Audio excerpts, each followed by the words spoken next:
Now let's get into the detail of these anti-epileptics. We will start with the classification. This classification is based on pharmacological actions.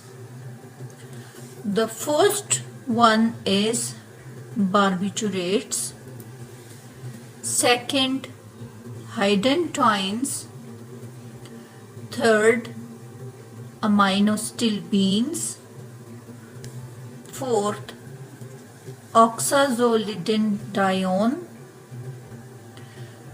fifth succinamide, sixth aliphatic carboxylic acid, 7 benzodiazepine,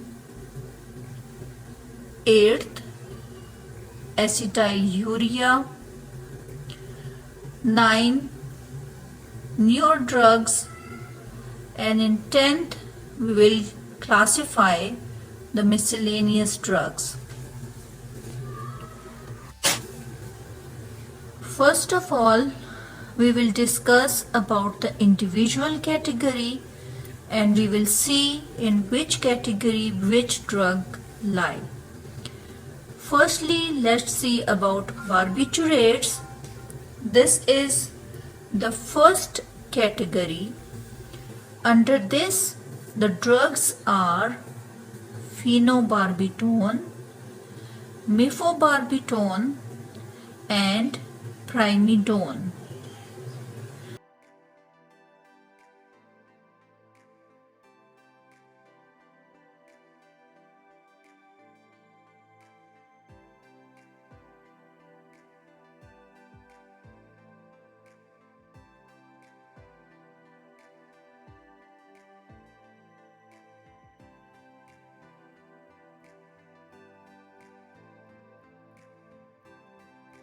Under second category are hydantoins.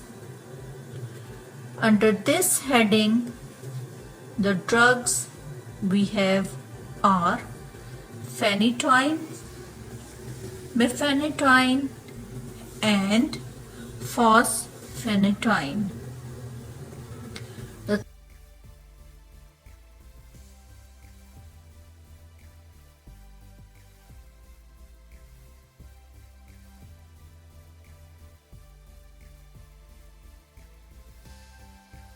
Third category is aminostilbenes.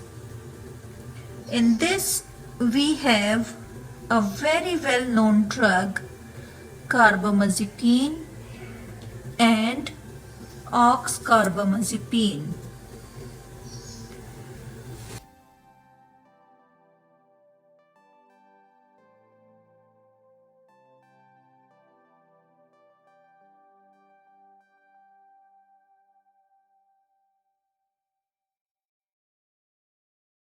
After this is oxazolidinedione.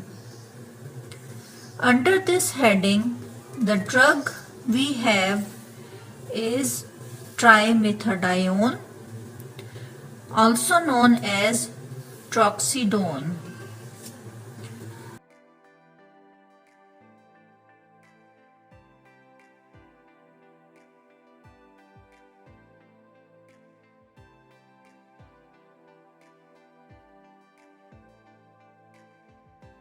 The fifth category is succinamide, and the drug under this is ethosuximide.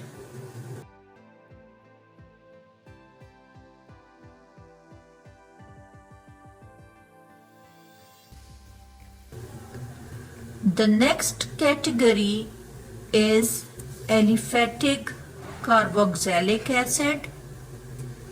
The drug which come under this heading is valproic acid, also known as sodium valproate.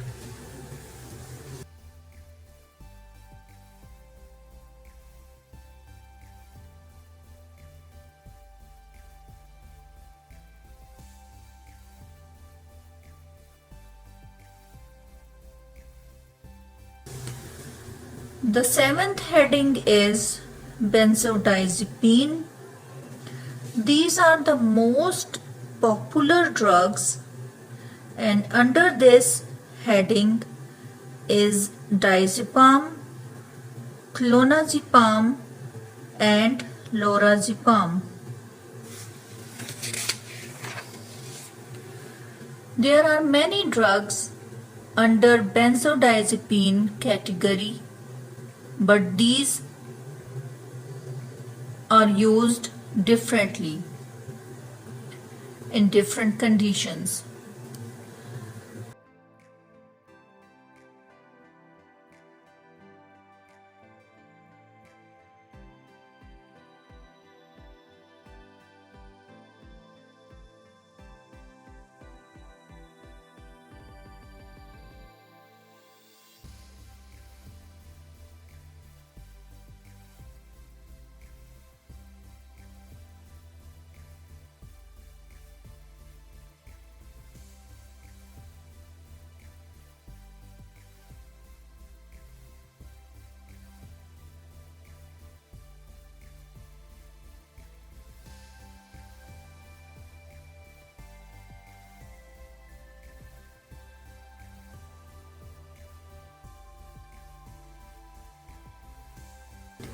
Last category is about the new drugs. The new drugs are vigabatrin, gabapentin and lamotrigine. Now let's talk about the mechanism of action of anti-epileptics.